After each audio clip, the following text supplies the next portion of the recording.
राहुल आवडे युवा सेनेची 3,11,000 रुपयाची दहीहंडी शिरोळच्या जय महाराष्ट्र पथकाने फोडली. इंचलकरंजी. अखंड बरसणारा पाऊस, प्रचंड गर्दी, रॉक बँडच्या तालावर थिरकणारी तरुणाई आणि उत्साहाचा जल्लोष अशा वातावरणात पश्चिम महाराष्ट्रातील सर्वात मोठी ठरलेली राहुल आवडे युवा सेनेची 3,11,000 रुपयाची दहीहंडी शिरोळच्या जय महाराष्ट्र पथकाने फोडली. सोमवारी स्टेशन रोडवरील KTP मैदानात पार पडलेल्या या सोहळ्यात अत्याधुनिक विद्युत रोषणाई, भव्य स्क्रीन, आकर्षक आतषबाजी आणि प्रथमच आयोजित केलेला रॉक बँड शो हे विशेष आकर्षण ठरले. महिलांची उपस्थिती लक्षणीय होती.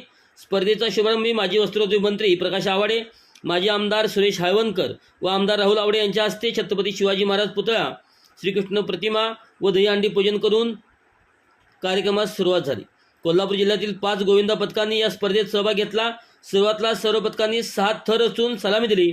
त्यानंतर चिठ्ठीद्वारे पथकाचा क्रम निश्चित करून दहीहंड्या फोडण्याची शर्यत सुरू झाली.